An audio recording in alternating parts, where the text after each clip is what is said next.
The city of Johannesburg never slept, but on this particular night, it held its breath. The streets hummed with music, the scent of grilled meat mixed with car exhaust, and the usual chaos of nightlife unfolded under flickering neon lights. But inside Club Royale, something far deadlier was happening.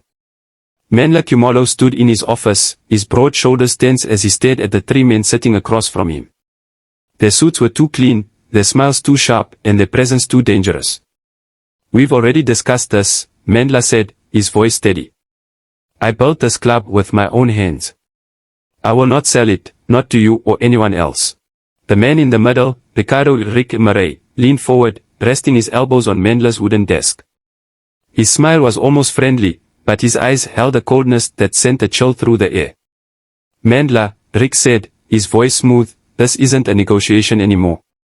You're a businessman, so you should understand, when an opportunity is too good to pass up, some people don't take no for an answer." Mandla's jaw tightened. He had built Club Royale from nothing, turning it into one of Johannesburg's most famous nightclubs. It wasn't just a place for music and dancing, it was his legacy, a safe space in a city where danger lurked around every corner. And now, these men wanted to take it and use it to launder their drug money. "You can threaten me all you want," Mandla said. "I won't sell." Rick sighed and exchanged a glance with the two men beside him. One of them, a muscular man with a scar down his cheek, cracked his knuckles. "I was hoping you'd say yes," Rick murmured. "Now, you leave us no choice." Before Mandla could react, Scarface pulled out a gun and fired. The silence shot echoed like a whisper, and Mandla staggered back, clutching his chest. His breath hitched as he fell, blood spreading across his white shirt. He gasped, trying to speak, but the life in his eyes faded. Rick stood up, adjusting his suit. "Shame. He was a good man." He turned to Scarface and the third man, a lean figure named Victor. "Burn the place down. Make it look like an accident." As they left the office, the music outside continued, unaware that Club Royale had just lost its king. Miles away, in New York City, Leo Khumalo sat in a small community center, helping a young man fill out a job application. Leo was a tall, well-built man in his early 30s, his face hardened by a past he rarely spoke about. The tattoos on his arms hinted at a life he had left behind, one filled with violence, power, and crime. Years ago, he had been known as Ghost in the streets of Los Angeles, a name whispered in fear. He had worked for a powerful drug syndicate, running operations with ruthless efficiency. But after witnessing too much bloodshed, he had walked away, disappearing into the quiet life of helping troubled youth get back on their feet. His phone buzzed. Leo glanced at the screen and saw his cousin's name, Sizwe. A strange feeling settled in his stomach as he answered. "Leo," Sizwe's voice was shaky. "It's Uncle Mandla." Leo sat up straight. "What happened?" There was silence, then a deep breath. "He's gone. They killed him." For a moment, Leo couldn't move. His fingers tightened around the phone. The room felt distant, as if the walls had collapsed around him. "Who?" he finally asked, his voice dangerously calm. Sizwe hesitated. "A cartel. Rick Murray and his men. They wanted the club.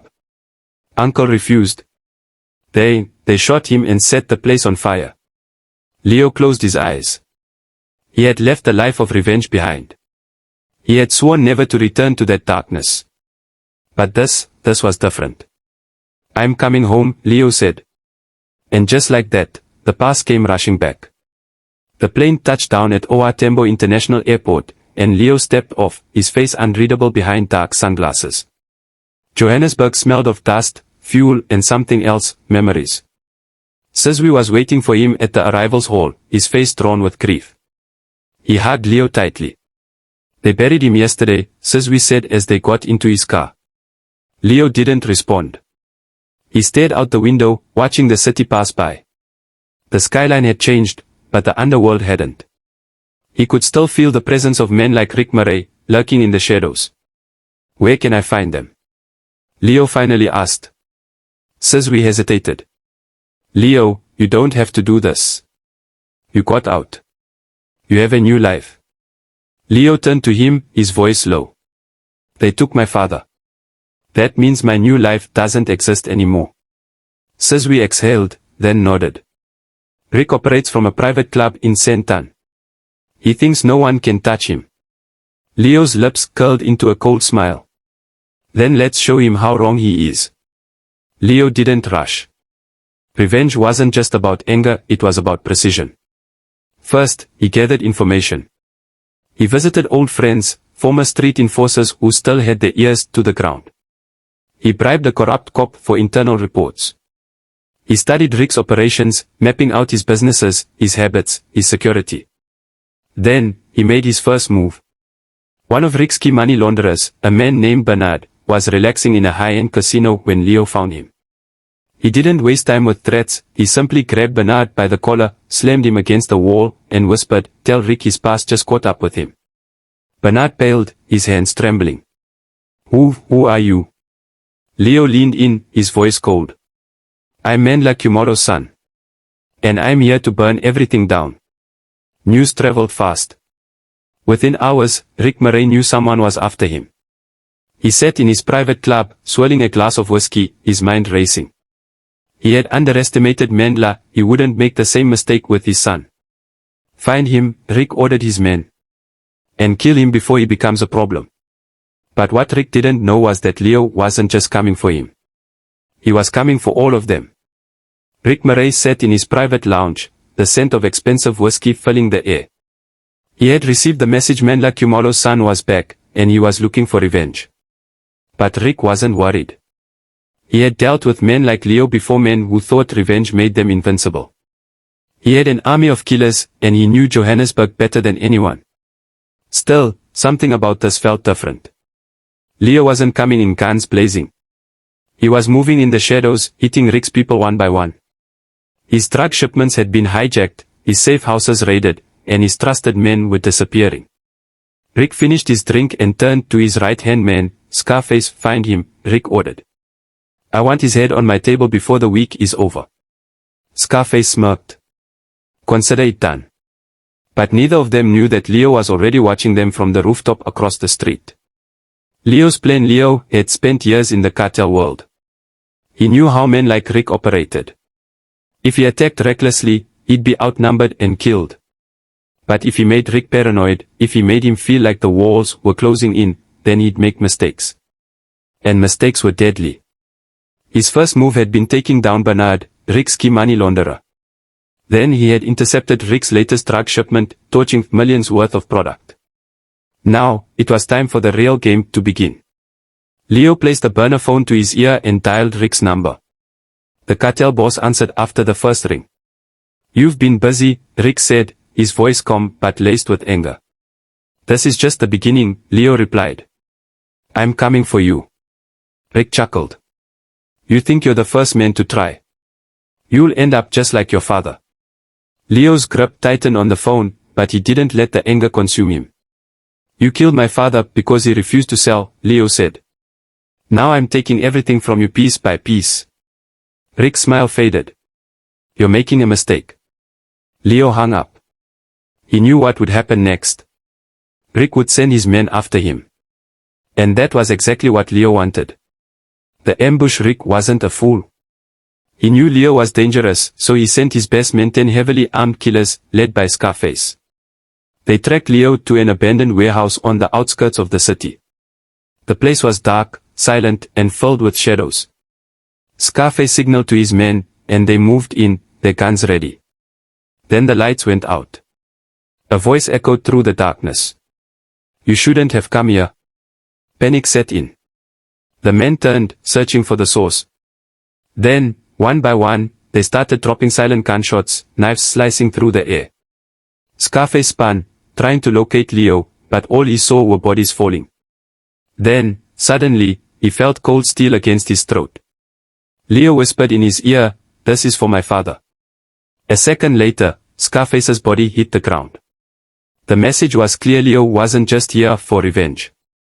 He was here to destroy Rick completely. Rick was furious when he heard what had happened. His best men gone. His operations crumbling. He needed a way out.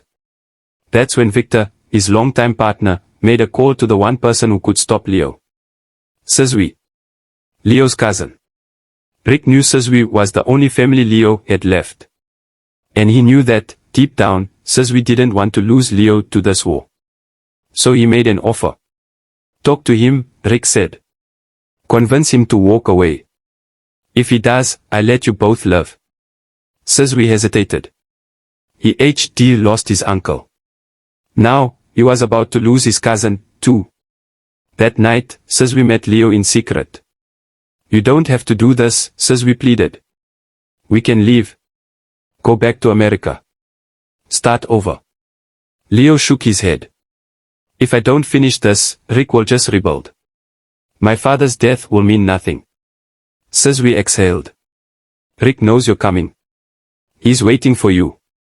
Leo looked at his cousin, studying his face. How do you know that? We hesitated too long.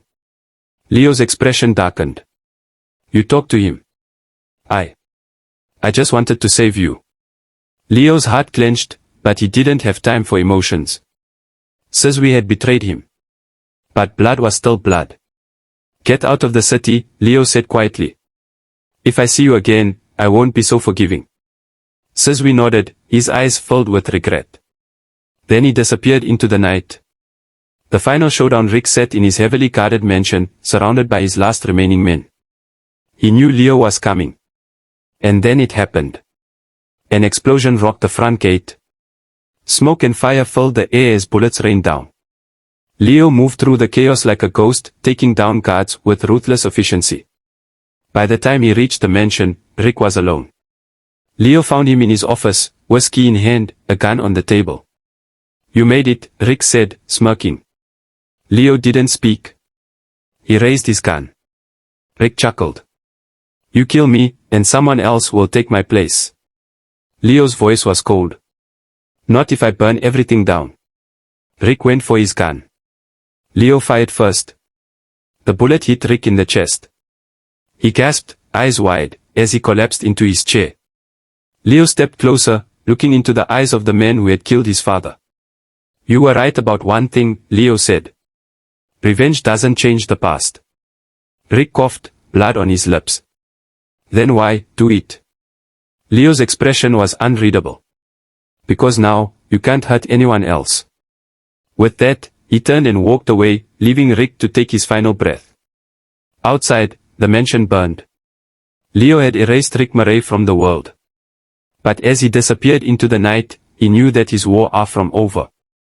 Some enemies never stay buried. Please subscribe.